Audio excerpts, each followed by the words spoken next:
shit, I used to read Tom Clancy Train. I mean, I'm gonna. I like the character in theory. Yeah. The only two good Jack Ryan books are Hunt for Red October and Clear and Present Danger. That's pretty much it. Yep. But I love Red Storm Rising. That book is still one of my favorites of all time. And my favorite thing about that is it basically evolved out of a war game between him and Larry Bond. Love it. Nice. That's the way you got to do it. Hold on, I'm just loading up these last. I do have a So we're streaming, so try not to say anything that is a company secret or anything about whatever. Oh no! What's a company secret at this point? Hold on, let me just put these in reverse order so I have them. Here we go. Oh yeah, here we go. There we are. Team sets. Alrighty, team sets. Test. Team sets. Facebook. Logging in. Talking out loud. No monologue. Check. Okay. I think we're good to go. I have not started the recording, but we are streaming, and I think we sound pretty okay on the stream, volume-wise. You sound pretty okay. Aw, thanks, man. I try. Twitter. Circling the cup is a place. Oh, yeah. Yes. I should probably actually put the link Yeah, can't to Twitter. Can't do a whole lot without that there. Your mom. You don't know my mom. She's a nice lady. I didn't say I know. Yeah, sure.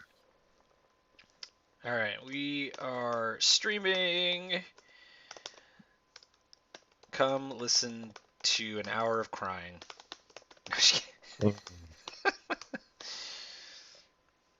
I don't even know what we're going to talk about today.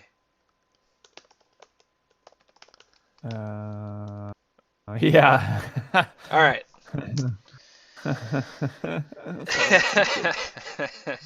Link is up on Twitter. Yeah, hold on. Sorry, I'm just getting this. All right. Putting this in the thingamabob. 158 is correct, right? Yes, 158 is correct. Alrighty. Why does Facebook keep changing this crap? Because no one actually uses it, so they don't have anybody to complain about how it sucks. I know. I just feel like I gotta put stuff on here for a second. It's fine. I get it. Our least active social media presence. Well, that's just weird. How could that be? Easily. All right. 158 you said, correct? 158. And by you said, I mean just is. It's one. Right. It's either one. Well, all right. God damn it! Now you're gonna make me go triple check. Why is every better to be triple sure than Yeah, not we're sure good. at all? I say. All right, you ready? As I will ever be. Scary thing Oh wait, to hear. let me start the recording though. Oh Lord. I'm ready, but the system is not. Oh Lord. Okay, we are recording.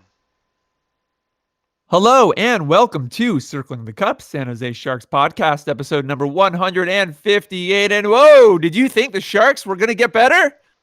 Uh-oh. I might not have good news for you on this podcast. I'm Alex, here with me as always, the Honorable Ben. What's up, Ben? When you say get better, you mean recover from COVID, right?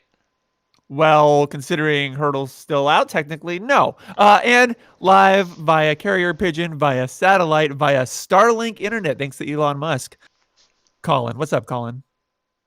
He means better as we get to watch Erik Karlsson disintegrate on the ice. I got to be honest with you guys. And by be honest, I mean point out the obvious. This is probably one of the worst Shark seasons I have ever seen. and I don't mean that lightly, because the Sharks have had bad seasons, in the past, especially when they were an expansion team. But here's the big difference. And I'm still sticking with this. I'm ready for Ben to shoot down this idea, but I'm still sticking with it. Those teams were expansion teams. They had some okay players. Okay. At best. Okay. But expansion teams back in the day, you expected not to be good for the first several years while you slowly build up a competent roster. This team, I still believe, has some good players in there, and they still suck somehow. This was a really, really depressing 2 weeks. I know we took last week off. You know, I think one thing that we saw here, which was encouraging yet soul crushing, was flashes of brilliance. Not to say that they didn't have those before, but there have been a couple of moments, I think, these last 2 weeks where it's kind of looked like one end of the ice has gotten its act together. Unfortunately, the other end decides not to in any given game. So what we wind up with is a San Jose Sharks team who manages to score a bunch, who manages to, put together some pretty competent plays, and then just sort of whisk it all away. And I know we've talked a lot about how, in our eyes, a huge chunk of that is coaching. And I got to be honest with you, I don't know what else to talk about because it seems like a constant. Now, a couple of things did happen in these last 2 weeks that may have influenced things slightly, depending on what you would like to believe. One is Erik Karlsson had to miss a few games with a groin injury, which, again, groin again, not a great sign. And then the second thing is the Sharks had to postpone a game because Hertl supposedly tested positive for COVID, and we obviously wish him to not have any symptoms, but if he does, just speedy recovery.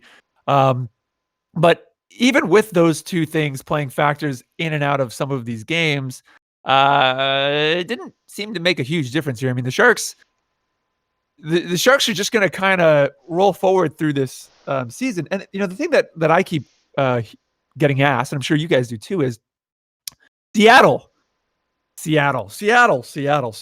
do the Sharks protect to go to Seattle? And I got to be honest with you, I am very much hoping that come trade deadline somehow, that's the only time that we'll be able to start to actually answer that question. Because I think at this point, Doug Wilson needs to make a move here. I don't think he can sit and wait for Seattle.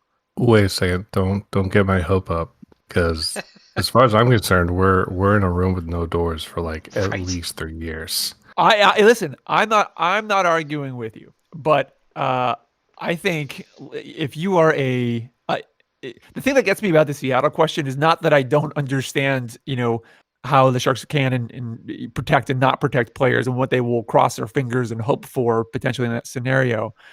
But to me, like, I really don't want to focus on that quite yet because I need action sooner than that to be satisfied as a fan here. I mean, I hear you, Alex, but we've spent most of this season so far talking about the ways in which this team kind of can't make a useful move, right? Like, they got to do something, though. But you got to do something. Okay, hold on.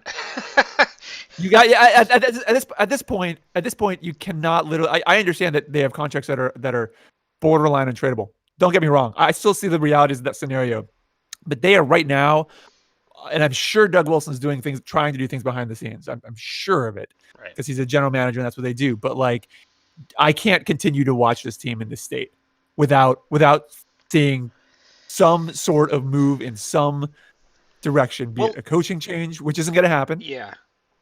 Can I jump in there? Because yes, there is one thing I have been happy with over the last couple of weeks. It's not obviously goaltending or defensive structure or the stuff that would make this an actual good team. But at least we've seen the Sharks sort of consistently playing rather than Marcus Sorensen and rather than, Stefan Noesen, the guys who could be, the top 9. I'm not going to say top 6 because you just never know. Going forward, right? At least we're getting to see Leonard play, and he's been pretty good of the young guys. We're getting to see. I mean, Chmelevski got to play a couple games, and I think he should just be in every game. But that's not my decision, obviously. And they're this is how they learn. This is how they accommodate to the NHL level of play, right? So that's good. I mean, I don't want to say that like I'm happy with a 7-6 loss to the Blues because I think I feel like you do, Alex. I want to see this team. It's probably stupid, but I want to see this team actually like win games. I don't know. Maybe it's better that they don't. I've seen a lot of folks on who follow us on Twitter sort of jump on the, well, if we've got to lose games, it might as well be entertaining in 7-6, right? But how is that entertaining? Well, that was my question because I didn't think it was particularly entertaining myself, but I'm a little bit out on an island there. It seems like among Sharks fans. No, you're not. I have like actually a really, or at least my subjective experience is I normally watch games knowing the score. True. I knew the score going in, and I was like, oh, 7-6. Cool, another overtime game. No big deal. And then the game starts up, and I hit the third period, and it's 7-6 with 12 minutes left. I'm like, oh, this is gonna hurt. Right. So I knew we were gonna lose. Yeah. And I knew everything they did was kind of for nothing. And then it was 12 minutes of pain. Well, you could have just turned it off at that point, right? No, I'm a Sharks fan. I gotta hurt myself. I mean, you gotta stare at the car accident. Come on, man. The thing is, I think the perspective is that this is obviously, and we've been saying this is not a playoff team.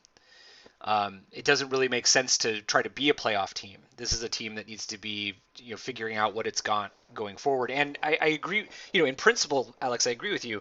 There needs to be a move, but if it's just, shuffling, chairs on the deck, it's not a move, right? I agree. A substantive move is finding somebody to take Vlasic, right? Or, giving up on the Erik Karlsson experiment and finding somebody to somehow take that $11 million off your books, which I don't know. Shut your mouth. I don't know that Shut either of those is possible. Vlasic, because who's going to be dumb enough, and Karlsson, both because that groin makes it extremely risky, and also who's got the cap space for that, right? And what do you move in return to even up the cap space? So I like if you're just moving, third liners for picks or whatever, then I don't think it's a move. I don't think it does anything. Does that make sense? Yeah. I don't completely disagree with you either. I mean, in fact, actually, I don't disagree with you at all. We're on the same page. I'm not saying do a move for a move because that's going to be useless. But I am saying that, like, as a fan watching the way that this team is playing, and again, I'm still coming from the perspective that this team should be better than it actually is. I cannot fight that feeling because, again, when I look back at those older rosters where the Sharks have sucked, or I look at teams that do suck, they don't have named players of this potential talent level, even if they're old, even if they're on the downswing. You know what I mean? Like there's obviously a lack of cohesion going on. Now, I agree with you. Right. One of the perks that we saw in the last 2 weeks is guys like Ballister's getting, more significant and he's minutes. Played well. Absolutely. Yep. So for me, a move that counts can be as simple as, you said before, shuffling a third line player for whatever.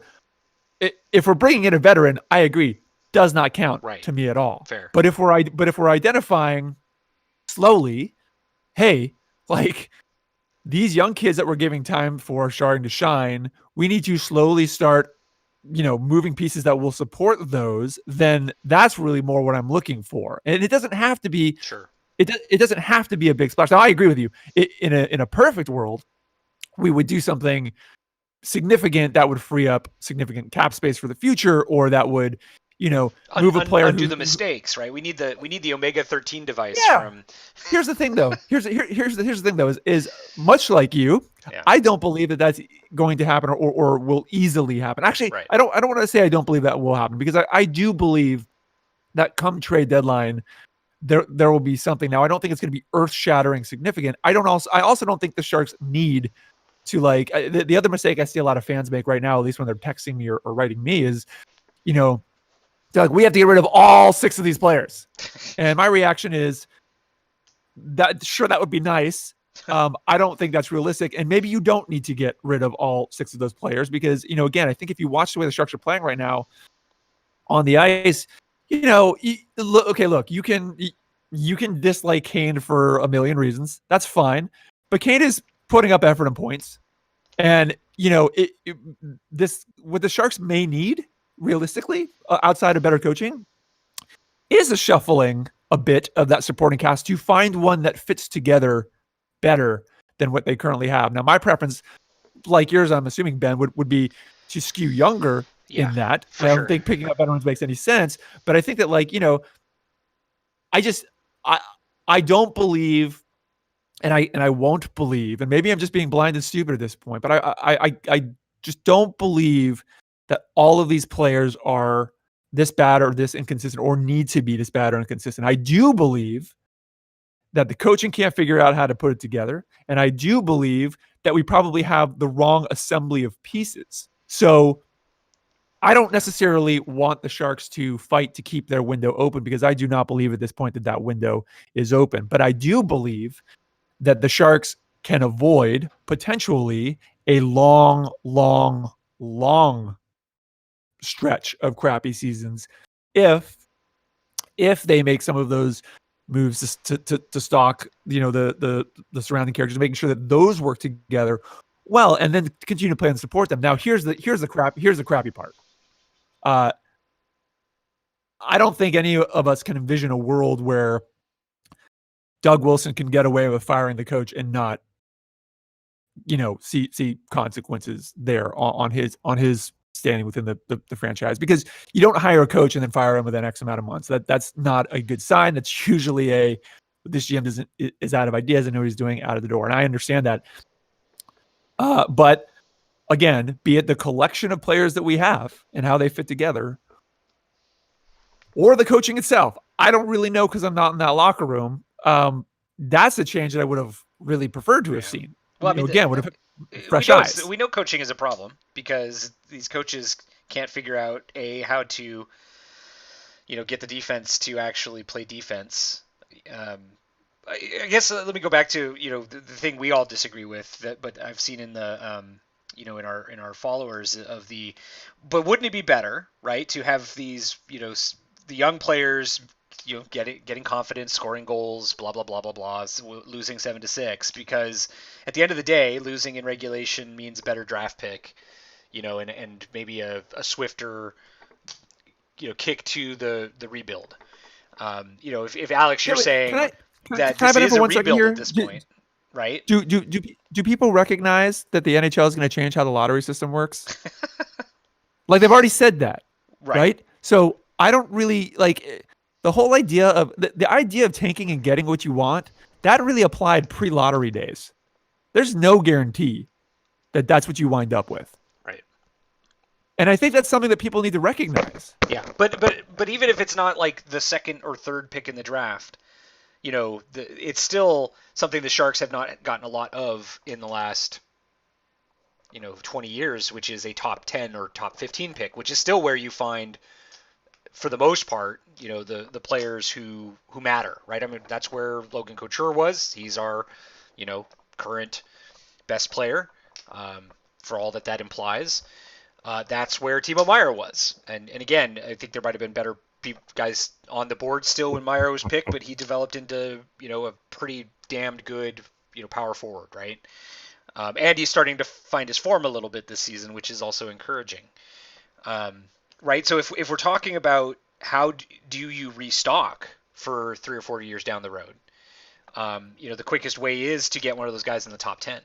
Those guys who not only is potentially NHL ready, because that's what you get in the top 10, but also, those guys also tend to get every chance, which is why they often manage to stick around and develop into the players that people think they're going to be. Right. There's a little bit of chicken and the egg situation in draft development. Go ahead. Yeah, sorry, Colin.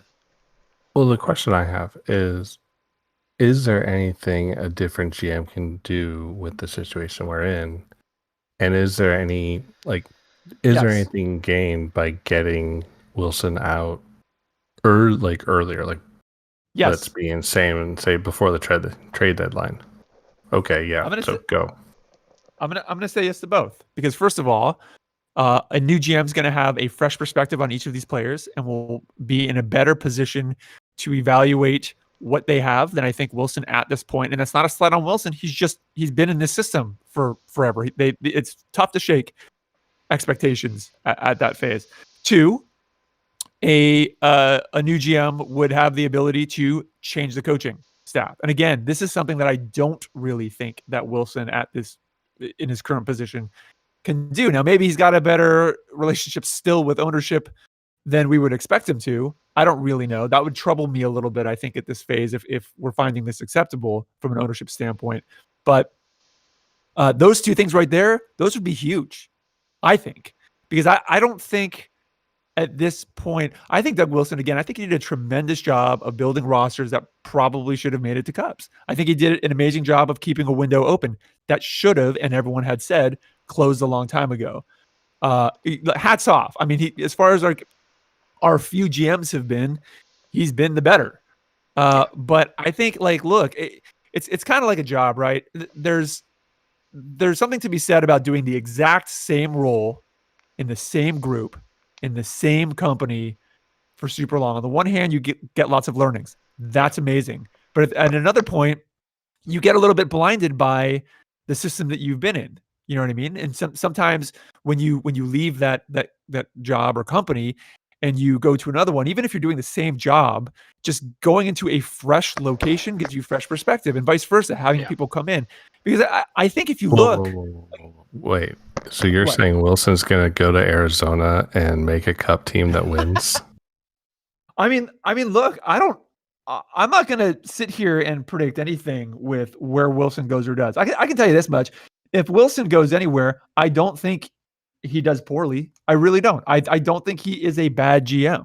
But I do think that the amount of good that he can do at this point for this roster has expired. And I do think that having someone else in here would be probably the best way to reset things and build towards that, go towards that rebuild. Because again, I just feel like Wilson in this environment is just kind of out of ideas, and that's fine. I mean, he shot his shot, and it didn't work. So no, and listen, again, it was a good shot.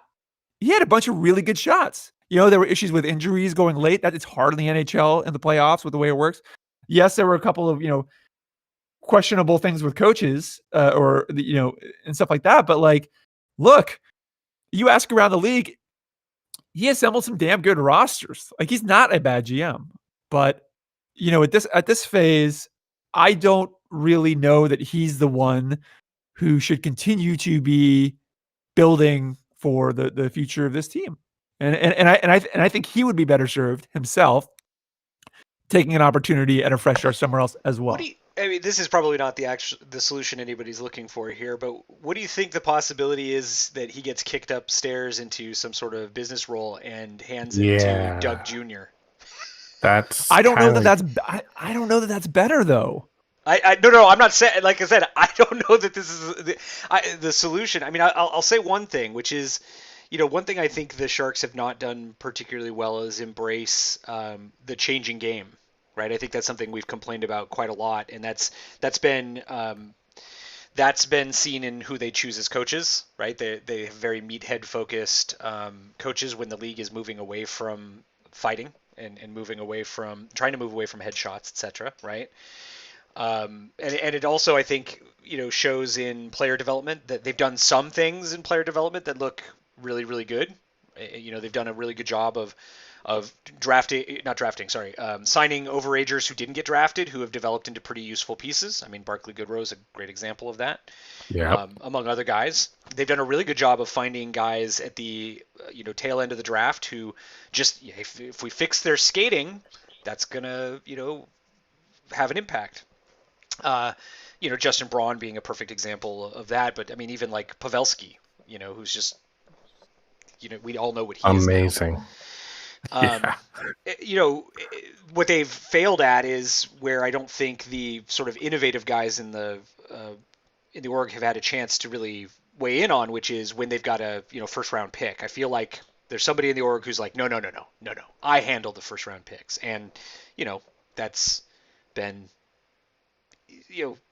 iffy. Let's say the thing that's bugged me, especially in the last 1.5 seasons, is every time Erik Karlsson gets the puck in the defensive zone, the team just sort of lines up to set the stage for an Erik Karlsson skates the whole ice and carries to the goal highlight moment.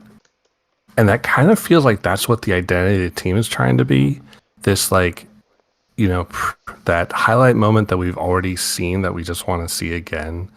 And they're trying to be that in their draft as well. It's like, oh, that team that got that player that nobody expected, that was amazing. It's like, no. Get me the player everyone's expecting, because they tend to be pretty good.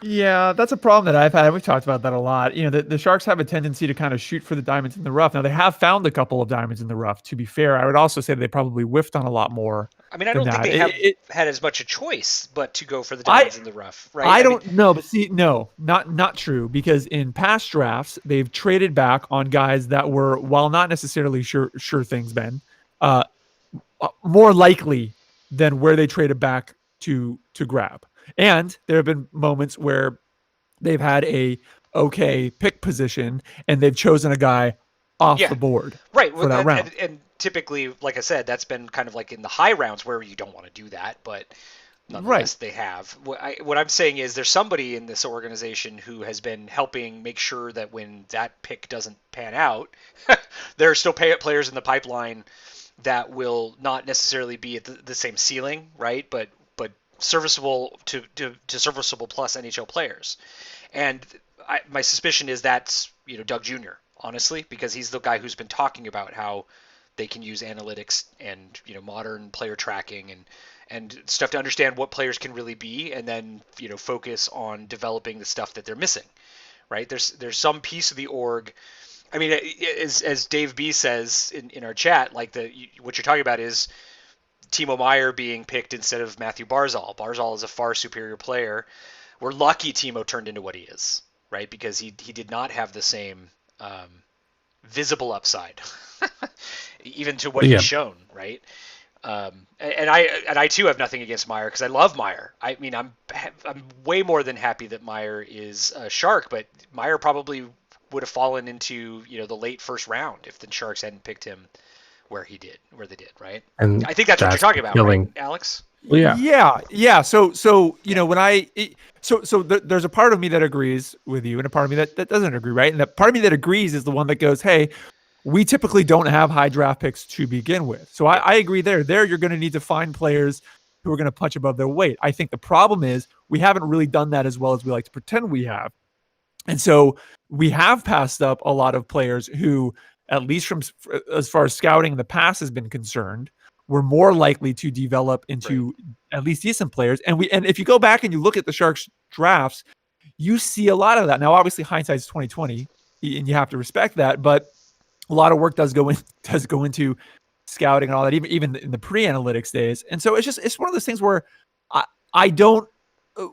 Whenever I see that argument kind of put forward, it's sort of like I can't fully agree with it. I can agree that it's tough, that we're not in the best of positions often because we are good. Let me. But I also don't agree that we're doing great with what we're drafting. Let me say this. So the Sharks have, with the challenge that the Sharks have had in often drafting towards the end of the first round, they have not done themselves visible favors by making certain decisions to, as you say, draft a guy who looks probably more like a second rounder than a first rounder in those places, right?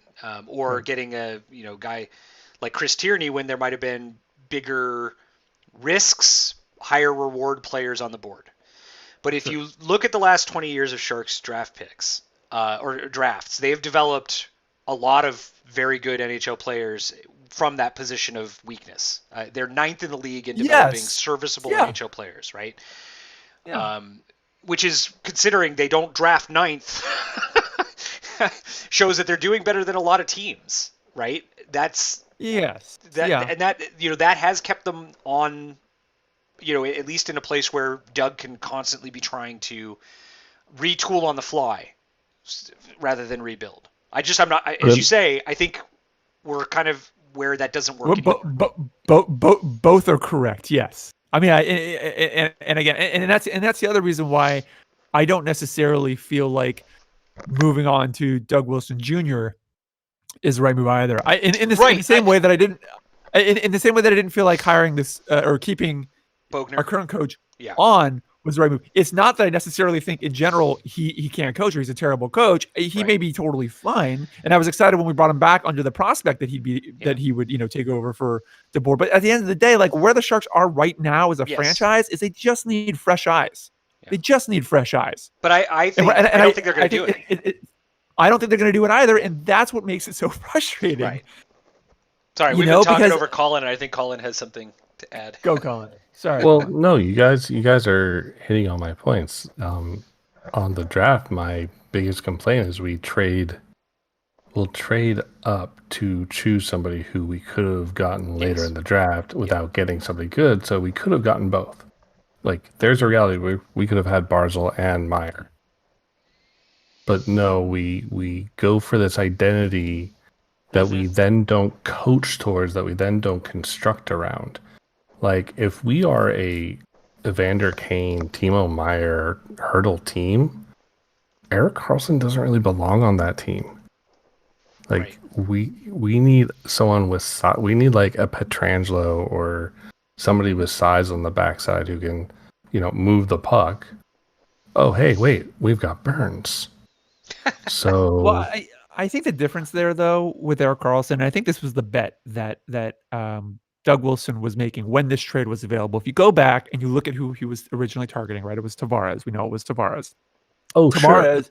Sure. Tavares was essentially going to be set up in this organization as sort of the QB replacement for Jumbo, inevitably. The second they didn't get him, and Karlsson somehow popped up on the radar, or whatever order that occurred, Karlsson is a QBing defenseman. So if you have a roster with, like, let's say, I'm going to take Kane out of there for a second, not for any particular reason, but let's just use Hertl, who's fast, right, and can play center or can play wing. If you have a quarterback who can start the play from the defensive end and drive it up, then Karlsson, in theory, should work really well in that scenario. I think the problem that we're running into, or I feel like we're running into with Karlsson, is not just Karlsson as much as it's the same problem we've talked about when the Sharks have sort of flailed in games late, which is it seems like everyone's trying to play that role at the same time at points. And the reality is, I think for Karlsson to work, you can't do that. Like, Karlsson kind of needs to be that guy. And if he's not that guy, it's not that he's bad. It's that all the players are kind of, in the wrong position. But that's my point. Are we a power forward puck carrying team, or are we a defensive rush, cycle skill team? Because we're really not anything. And you look, it's like, to me, bringing in Karlsson when you're trying to build this sort of big forward, physical core, it gets weird. And then, Anyways, we've been over this over and over. I mean, I think what Colin, what you're saying is, like, and to put it together with what Alex is saying is, it, to have Jumbo, your top line center be your quarterback, or any center be your quarterback, is one thing, right? And lots of NHL coaches know how to make that work because that's the NHL standard, right? Yeah, exactly. What is a lot harder is to design a system where you're actually running every play through a passer at the blue line, right? Whereas the Sharks prior were, running every play through Burns, whose job was to, fire a puck into somebody's skates, rather than distribute. And that, I don't think the Sharks ever figured out how to make that system work. They still haven't figured out how to make that system work because I don't think it does work in the modern NHL. I think let me just finish my thought and then you can tell me where I'm wrong. I think what we've seen with this team is, because, the NHL's gotten faster, right? It's harder to generate, I think, good plays from the point because there's nothing between you and the net, right? So I think that there's value to running the play behind the net, where we've seen actually the Sharks be their most successful this year is with their, with centers kind of running around behind the net, reversing and trying to get pucks into the dirty area. And I, maybe I'm wrong, but I do think it is just because the NHL has gotten faster and forwards are better at getting out from the scrum in front of the net to the point.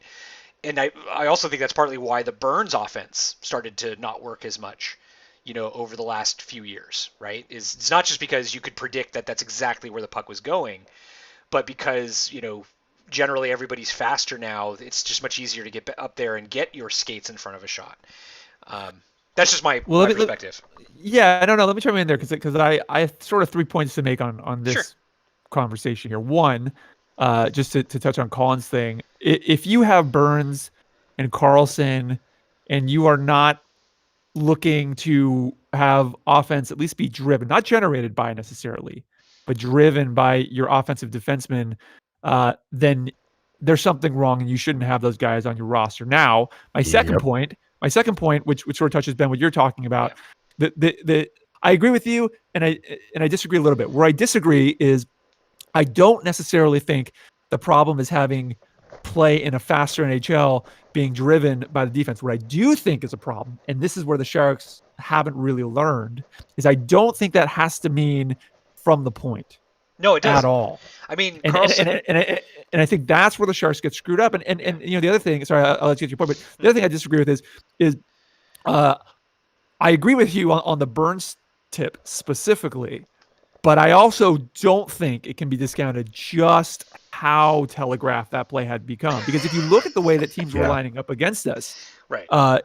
Especially Vegas, right? When Vegas was running their swarm, now Vegas was running their swarm on everyone that year, but in general, that play was designed to ensure that the puck was not going to get back to Burns, and if it was going to get back to Burns, to have so much pressure applied immediately that he either wouldn't be able to get a shot off or it would be blocked closer to turn around a fast break. And as you see that defense deployed more and more, and you see a team like us that just for those few years would literally cycle for like 30 seconds only to be looking for that point shot, that's where it doesn't work. Now, again, I think the flip side of it is it is difficult when you do have, again, two players who are offensive defensemen. But I also don't think that Burns is a I look at Burns more as a defensive, air quotes here around whatever you want to put him around, a defensive power forward. Whereas again, I don't think he's a QB in the same way that like Karlsson has. No, he's not. He not even close. I mean, this is something that also frustrated me, right? So I'm going to use this last game real quick as an example. The Sharks, we'll get into this game, but the Sharks, this is a game where almost everyone on the ice has a point. Roughly, right? Except the score is nuts, right? Except for Karlsson. And I don't think Karlsson had a bad game. I think Karlsson looked very good, especially coming back from a groin injury. But like I sat there and like I couldn't wrap my head around this whole idea. Like towards the very end of the game, it really felt like they were just cycling it to get it back to Karlsson to put in that game tying goal. Mm-hmm. And a part of me was like, are you doing that because you just think he's due? Because he's a guy who in a 7-6 game shouldn't be the one without a point there. It just felt weird, and it felt forced. Now, again, playing well, but this kind of goes back. Hold on, this kind of goes back to my thing. It's sort of like if the Sharks are going to use the defense as offense, the Sharks shouldn't rely on the defense to be the ones shooting the entire time. Right. And I think that's where they get tripped up in the modern NHL. That like they should have Karlsson helping drive the play forward into the zone where possible and keeping the puck in the cycle. But the whole idea that like it has to keep coming back for a long shot, like those are low danger areas. Yeah. And it just seems weird. So the weird thing is I'll defend the passing to Karlsson in this last game because he was shooting and he was getting good shots through. Yeah. But I also agree that when Erik Karlsson like feeds you a pass, you should shoot first. Like, you should just accept that that's probably a nicely delivered puck. You should just shoot. But I think the modern telegraph play that we're getting wrecked on, and it's happening more and more, is the pass back setup for Karlsson to bring it out of the defensive zone, because you'll just see him get a forecheck pressure. Every time the other team reads it, they forecheck Karlsson, some busted ass pass comes out, and it turns into this, really broken down breakout. And it's the same sort of telegraph, just return to page one thing that we keep seeing with this team. And, with With DeBoer, I'm like, okay, this is DeBoer. This sucks. And now with Bogner, it's like, oh shit, this is habitual. Why are we seeing this across all our coaches? Again, I think it's because we need fresh eyes. Yes. I think these guys are just too used to these players and too used to whatever version of the system they're acclimated to, and I think it's unfortunately it's difficult to get around that, and that's why, to your earlier question, I think a change in GM here and a change in that's what would allow a change in coaching staff. That's what it would allow a change in front office in general, and I think that's what's going to help get this team back on track on this phase. And I hate calling for someone's job, but I just again I just don't think I don't think that our current internal group, they're just too close. They're too close to it. Yeah.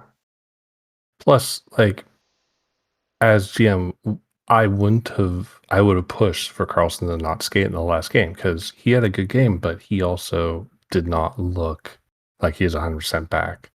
And that, like, yeah, every game right now is a must win, but the team was not showing like it was completely missing Karlsson and just was lacking his massive impact on the score sheet.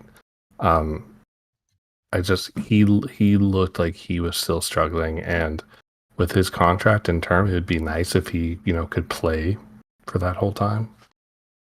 We are paying him a lot. Yeah, look, we got some games we got to get to, and we're gonna have to fly through them. But do we have to? Yeah, well, we should. But I think we're all kind of aligned here in that.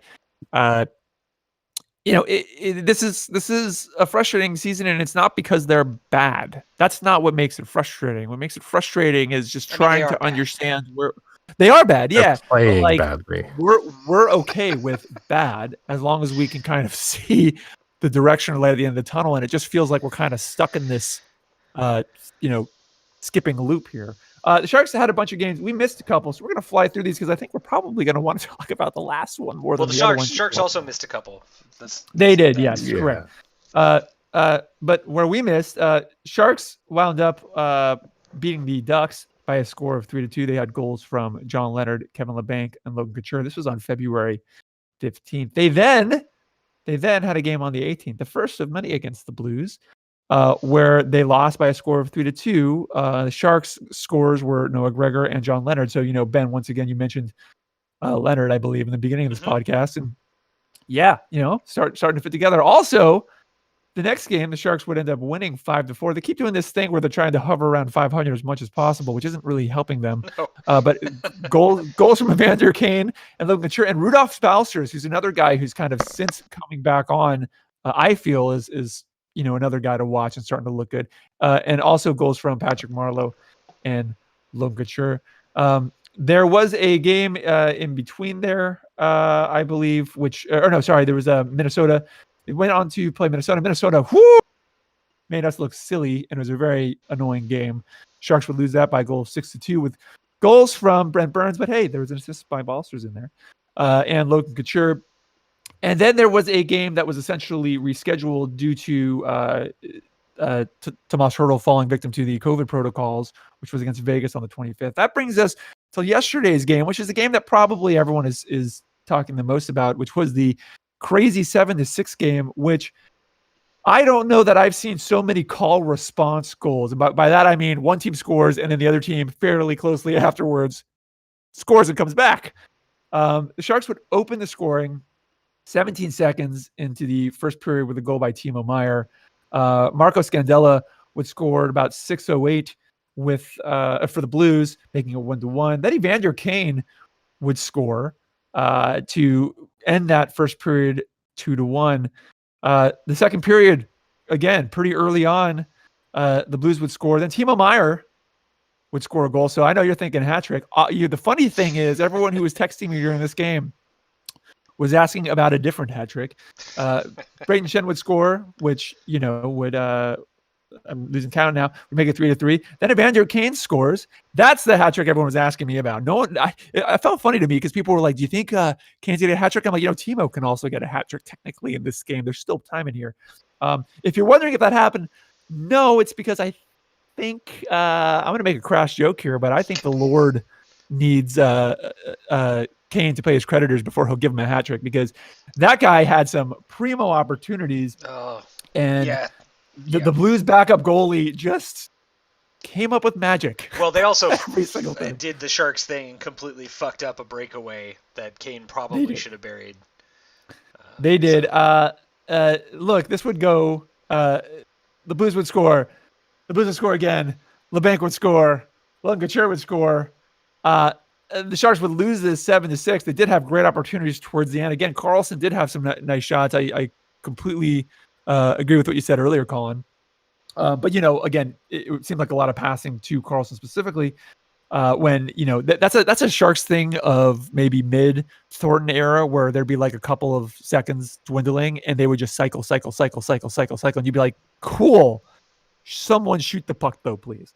They did come close, though. That being said, probably one of the most entertaining parts of this game, if you weren't pulling your hair out from the back and forth scoring, was Binnington, who, upon being pulled, just decided to pick a fight with everyone and punched 3 separate people on the way out. Such a man, baby. Punched a guy at the bench. I can't remember who it was because I wasn't prepared for it. Then he goes, and as he's skating across the rink, just a little bit of a high check over to Karlsson, who laughs it off. And then Dummett comes out and says something, and Binnington just gets to do it with him and then leaves the ice, which is funny. I do want to point out one thing, though, that I did appreciate. While Dubnyk's goaltending was on and off suspect this game, although so was the defense, he had one really freaking nice diving poke check that if you didn't catch it, look for the highlight of it. It was at that point in time a game-saving save. Unfortunately, followed up by a not great save. But boy, that guy positionally sometimes looks really great, and it's I don't know, it's a little bit more entertaining for me to watch in Jones at this point. Did you guys have thoughts on any of these games or this game in particular? I will say that it seemed like this was the first part of the Blues series. The Sharks just started to play hockey. We had a couple good periods where the team really just seemed to wake up, seemed to play with some sort of drive and chemistry. And then that didn't really stick around, and then we just had flashes of this team showing their skill in this last game against the Blues, but oh my God, was it just calamity after calamity. And I feel so bad for our goaltending this season because they're trying. Like, they're being asked to do magic, and sometimes they're making great saves. Sometimes they're just doing their jobs really well, and they're just not getting help. Yeah, something I was really encouraged by in this game, and honestly, some of the other games, is that I've started to feel like at least the forward game is starting to click, and you're seeing a lot more quote unquote chemistry between some of those players, and I think it's really encouraging. I think the frustrating thing, as really that last game demonstrated, is they seem to get good on one side of the ice at a time, and you got to be consistently good on both sides of the ice, or you're not really going to be able to win these games. And this is certainly, this game the Sharks scored a lot, but this is not the Sharks team of a couple of years ago who you can reliably count on to be scoring 6 or 7 goals a game. So trying to outscore your opponent constantly by that volume, probably not going to work in your favor. So they really need to figure out how to get this team to be more defensive minded. And that goes for the forwards too, to an extent. I mean, I'm not, absolving the defense. I don't think you can get both out of this team. I mean, I think I agree. The reason why the forwards look good is because they're not actually contributing on the defensive end. Well, fair. But here. You have a coach who's smart enough to never have LeBanc and Vlasic on the ice at the same time. Because, a really smart coach would look at our play and be like, okay, some of these people really just can't play defense no matter how hard we try. Let's not put all these people on the ice at the same time. Let's mix them up with some people who can play defense. Well, they probably need to find some people who can play defense before they. Yeah, I think that's kind of the big X factor there. Price and Couture. Well, like I was saying, actually, so when it got to be 7-6, and folks were like, "Why don't they just pull the goalies and play 6-on-6 pond hockey?" I was like, "No, no, no, no, no, no! It's time for Coach Schur to go in net." Yeah. Hashtag Coach Schur in net. Let's do it. Let's make that a thing. He's our best goaltender right now. Yeah, that game was at least fun to watch from a mayhem standpoint. Yeah, but I don't know. I just found it frustrating because it's not Dubnyk didn't have a great game. I don't want to say that Dubnyk isn't to blame for let's say half those goals. But I mean, the other half were guys not where they were supposed to be, leaving a blue with a wide open shot, or guys not covering a guy who's on the other circles, and cross ice pass, boom, goal, right? Oh, no, my favorite we didn't play defense goal against was when Meyer had an amazing goal opportunity, fails to bury it, and basically ends up just sliding on his face, staring and being like, "Oh, woe is me. I didn't get the goal." Meanwhile, his mark is the one who's scoring at the other end, while Timo's just contemplating his fate. And it's like, Jesus. I watched that play 3 times just to make sure, just to be like, yep, it's Meyer just lying there, not back checking, that just left the backside completely uncovered. That's amazing. I really legitimately felt bad for Kane in this game because he was so sniffing around, and he had some real good opportunities where he did pretty much everything right to kind of get that third goal, and their backup goaltender just came out with a great save. And that's going to happen obviously when you have a goaltender who can play that position relatively competently. He let a lot in as well. But yeah, you could just sense the frustration emanating from him towards the end of that game. Listen, guys, the San Jose Sharks right now, kind of in a weird spot. But before we get to that, 3 stars of these 2. We're going to go with these 2 weeks. How about that? And I'm not going first. Who wants to go? Volunteers. Or I will. I'll go. Okay, go ahead. So, just because you're talking about Kane sniffing around not getting his hat trick, I was actually pushing for Gregor because that poor guy just had golden opportunities where he just couldn't quite get it, and he seemed to sort of have a good series of weeks, but just not hitting that tipping point, not quite getting everything he was hoping for. So he'll get my 3rd star because he didn't get anything else, so he can have a 3rd star. My 2nd star is gonna go to Burns because I actually think he's, except for starfishing on 2-on-1s or whenever he gets flustered, I think Burns is playing well. And I mean, I think Burns is trying to be like a positive leader on the team. So he gets my 2nd star. And 3rd star is gonna go to Kane because, damn it, I love it when he's shooting and not starting shit, and just like he still plays at times where I'm like, that's why I want him on this team. And I love when he's playing like that. Yeah, he's got flashes of brilliance for sure, and I know we've talked about this a lot as well. But I mean, you can just tell that he has the skill and the talent to the point where he doesn't need to always play the kind of game that I think he feels compelled to play, because he's good enough. And you saw that a couple of times in these last 2 weeks where he would basically create his own breakaway, and if not score, come damn close. Now, unfortunately for him, I don't think this season all the bounces have been going his way. But I'm right there with you. I'm going to go, Ben, if that's all right with you. Sure, go for it. I'm going to give my 3rd star to Leonard because earlier in these 2 weeks he was playing really well, and in general, look, he's depending on what you want to believe, he's likely going to continue to be a relatively important young player in our stable, and so I really like the hustle that he has. I like the dedication that he has and the effort that he kind of puts into things. And I hope that he kind of continues to progress, even though right now he's not necessarily putting up the highest of numbers. My 2nd star is going to be another player kind of in the same position. I'm going to give it to Balcers, who has kind of come in and almost immediately had an impact, which is good. Now, I don't know if that's because he knows bits and pieces of the system already and has had an easier time, reintegrating back into some form of it or what. But that's another guy who, having him come back and do well, I think players like those two are going to be tantamount to getting the Sharks back to where they need to be, unless they trade them for something that will also help get the Sharks back to where they need to be. And my first star of this week, there were a couple players that I really liked. I liked a lot of Kane's plays. Colin, I agree, and I liked a lot of Burns stuff too. And honestly, I liked Karlsson's play when he came back in the last game, and I thought it looked probably better than he's looked a lot of the season.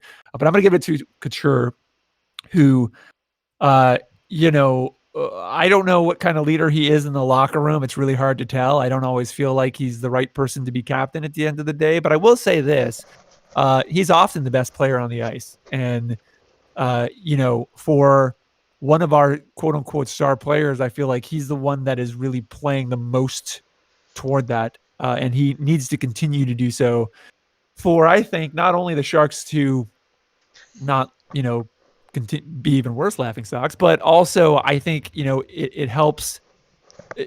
Someone's got to be doing it to kind of help develop the youth and get them focused and involved and stuff like that. And I think that's one of the many things that he has brought to this version of the Sharks. Ben, you up? Oh boy. All right. So I'm going to give my third star to Timo Meier because it seems like he's starting to wake up a bit and the Sharks need him to. Yeah.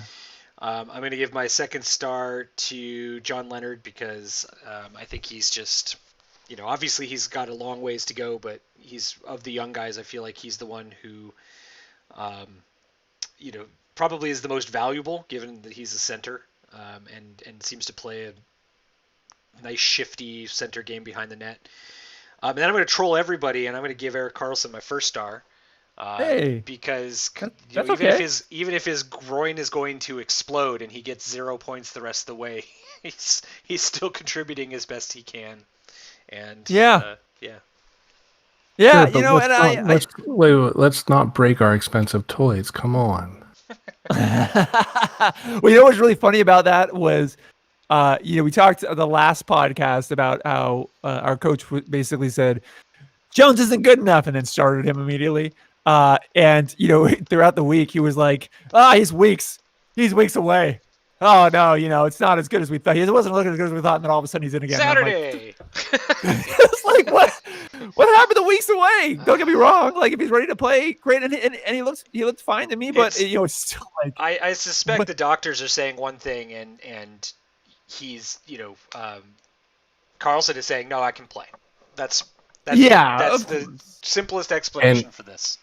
Historically, his opinion has been bad. Well, every player's opinion is bad in that because they want to go. They want to earn their money. Yeah. They want to, leave it all on the ice. No hockey player, no professional athlete wants to fucking spend time watching their team lose, right?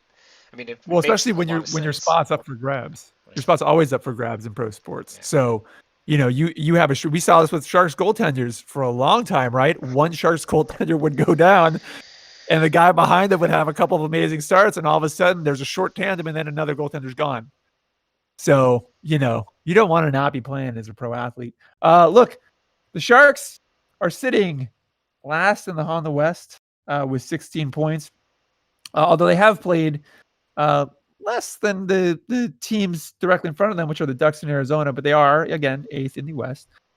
They've got a bunch of games coming up. In fact, they've actually got a lot of games coming up. Hey, do you guys like back-to-backs? Because March is a month where there's a back-to-back every weekend. Woo! I do. I agree. I don't either. But guess what? We're getting it. Yeah. They on Monday will take on the Colorado Avalanche here at home. They will then on Wednesday do the same thing against the same team. And then Friday and Saturday, they have home games also against the Vegas Golden Knights. I always get a little nervous when they have all these games packed in so close together with kind of COVID going around. I don't know why. For some reason that feels claustrophobic to me. Maybe it's just been how the last year or so has been in life in general. But I hope they can manage to start, getting some coherent momentum here so that they can start at least making it worth the time. I will say, Ben, I said last game was entertaining and you said frustrating, and I totally agree. But I'll tell you what, last game was one of the first ones that I watched where I was like, well, this is at least entertaining enough that I feel like it's a decent use of my time. First, some of the other games where I've been like, I already know what's going to happen this entire way. Yeah. But hey, another week of Sharks hockey. Another week of kind of the samesies. So hopefully we see some shifts start to happen. That concludes this week's podcast. You can check us out on the web at circlingthecup.com. You can check us out, and by us, I mean Ben, at Twitter at Circling the Cup. You can check us out on Facebook at facebook.com/Circling the Cup, which was really where we post the podcast stuff. I know we're not really using Facebook a lot these days. That's because they spy on you. So does everyone else. We know, but whatever. And you can also subscribe to this podcast anywhere you get your podcast. That includes Apple's podcast app and stuff. Android people, you'll work it out one day. And also, hey, Spotify, Android people, maybe that's where you go. But I'm not going to commit to that because I want you to work it out yourselves. You're smart cookies. That concludes the podcast for this week, guys. Say bye-bye. Bye. Pregnant pause is always good on radio/podcast. I like that. Colin, where you at? Come on, baby. Give me a bye-bye. Come on, Colin. No. Bye-bye. I'll give you a bye-bye when Carlson scores. Bye-bye. Well, see you next year. That was a good one. Yep.